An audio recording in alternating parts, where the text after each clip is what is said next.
Bismillahirrahmanirrahim. Assalamualaikum warahmatullahi wabarakatuh. Perkenalkan, nama saya Sony ST dari SMP KP Ibun. Salam dan bahagia buat Bapak Ibu guru hebat. Kali ini saya akan melaksanakan aksi nyata dengan topik Merdeka Mengajar dengan subtema menyebarkan pemahaman merdeka belajar.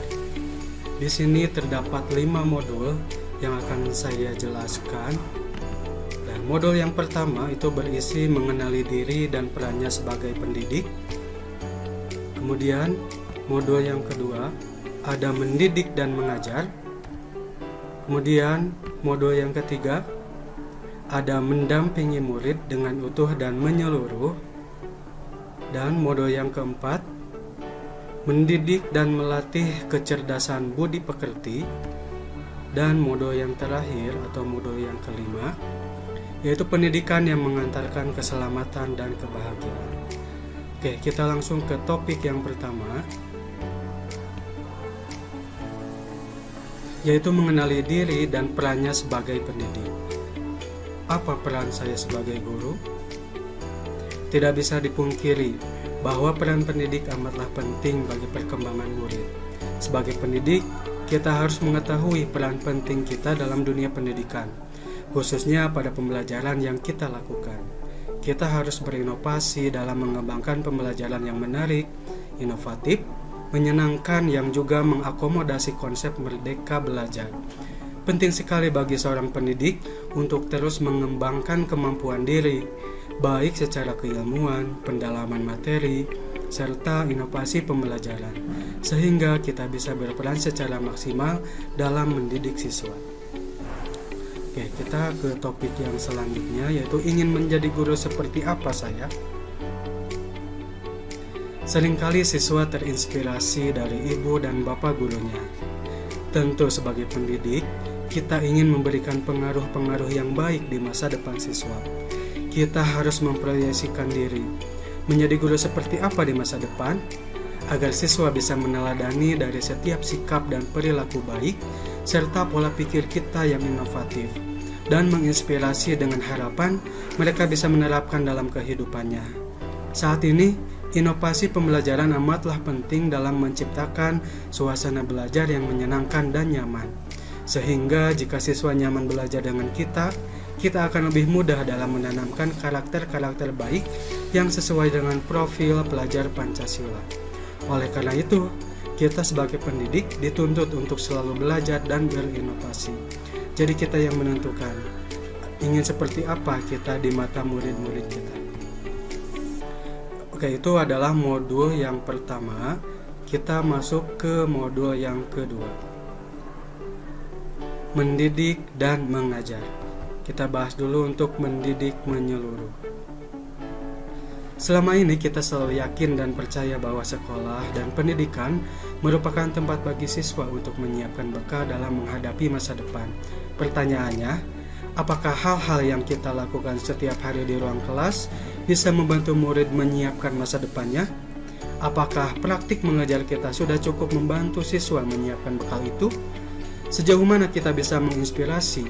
Sejauh mana kita bisa membangun karakter mereka?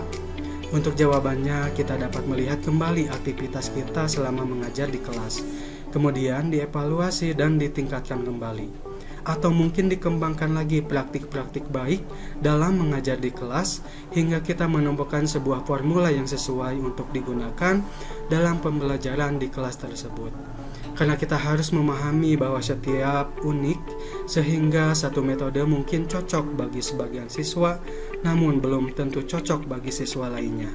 Sehingga kita perlu melihat kondisi siswa kita dan menyesuaikan pembelajaran kita sesuai dengan kondisi siswa, agar kebutuhan anak akan belajar benar-benar terpenuhi. Kemudian ada materi tentang pendidikan selama 1 abad.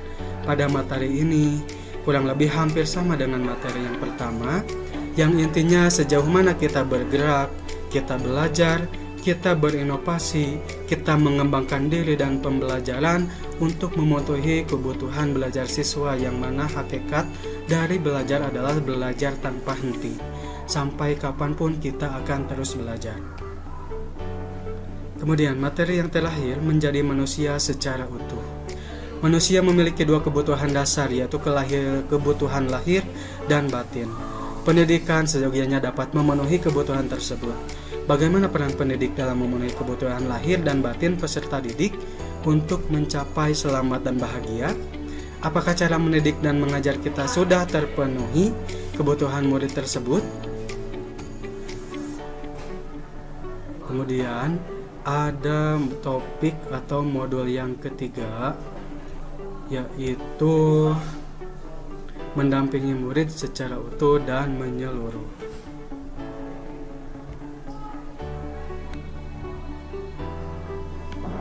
Oke, di mendampingi murid dengan utuh dan menyeluruh ada beberapa subtema. Yang pertama ada kodrat murid, kodrat keadaan, dan kodrat alam, serta asas trikon. Oke, kodrat murid. Sebagai pendidik yang bertanggung jawab untuk mendampingi tumbuh kembang murid, tentu harus memperhatikan beberapa hal terkait latar belakang muridnya.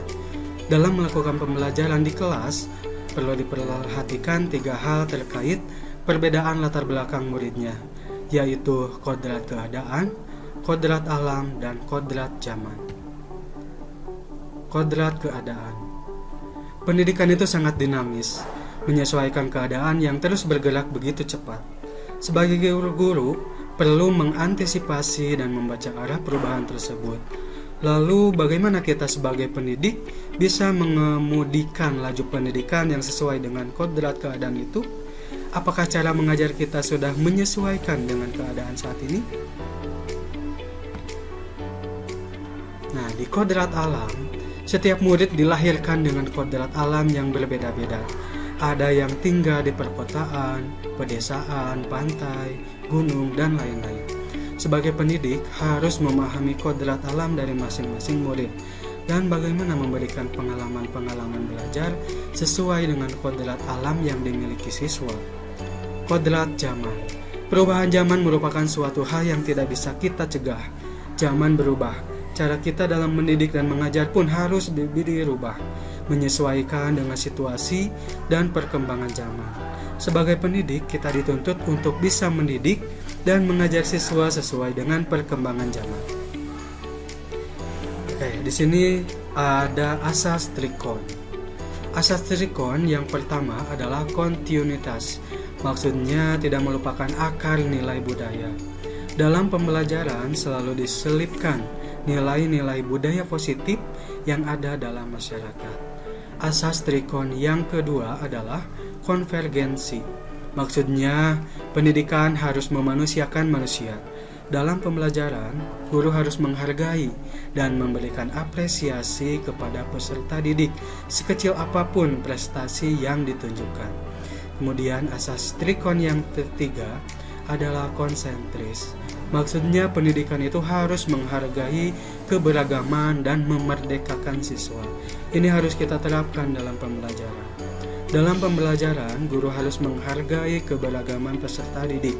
Keberagaman menyangkut latar belakang keluarga, ekonomi, termasuk keterbatasan fisik. Hal ini menyangkut gaya belajar anak yang harus kita ketahui dan bagaimana cara menerapkannya dalam pembelajaran. Baik, itu adalah modul yang ketiga. Dan untuk modul yang keempat kita akan bahas, yaitu mendidik dan melatih kecerdasan budaya pekerti. Apa itu budi pekerti? Setiap peserta didik memiliki kecerdasan berpikir masing-masing. Kecerdasan berpikir peserta didik harus dapat mengembangkan budi pekerti atau watak murid yang tidak hanya dibentuk di sekolah, tetapi dalam keluarga dan lingkungannya. Sebagai pendidik, harus memahami bagaimana watak atau budi pekerti diasah dan dilatihkan ke murid. Oke, judul yang kedua, teori konvergensi dan pengaruh pendidikan.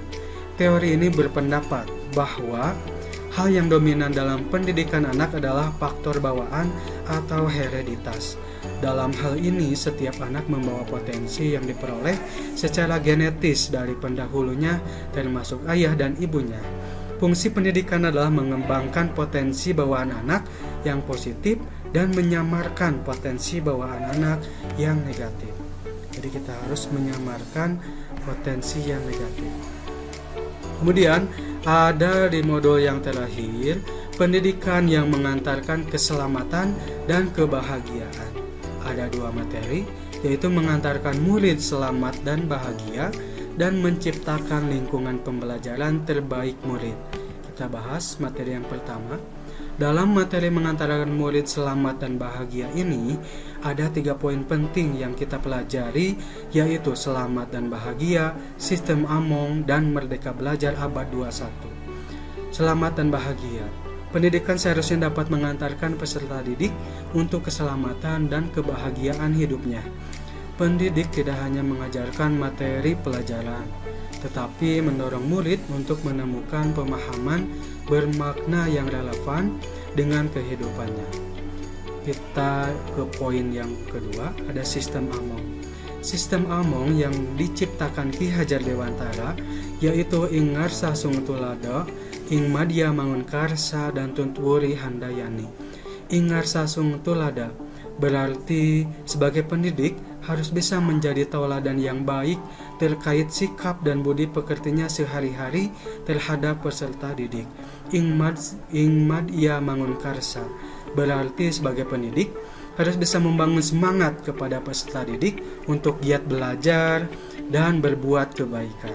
Tuntuwuri Handayani berarti sebagai pendidik harus bisa memberikan dorongan kepada peserta didik untuk belajar hal-hal yang bermanfaat. Poin yang ketiga ada merdeka belajar abad 21. Kompetensi yang diharapkan di abad 21 menjadi kompetensi yang perlu dimiliki murid untuk menghadapi tantangan-tantangan ke depan. Untuk mencapai itu, pendidikan yang memerdekakan peserta didik menjadi salah satu cara. Murid merdeka dalam belajar, menggali keingintahuannya dengan bimbingan guru. Pendidik harus memahami bagaimana murid merdeka belajar untuk mencapai kompetensi abad 21. Mungkin itu adalah aksi nyata yang bisa saya sampaikan dalam topik Merdeka Mengajar. Demikian pemaparan materi Merdeka Belajar yang saya peroleh dan saya pahami dari hasil pelatihan mandiri melalui platform Merdeka Belajar. Pemaparan tersebut merupakan aksi nyata saya yang saya lakukan untuk menyebarkan pemahaman hasil dari pelatihan mandiri di platform Merdeka Mengajar. Terima kasih, semoga bermanfaat. Terima kasih Bapak Ibu guru hebat. Salam dan bahagia.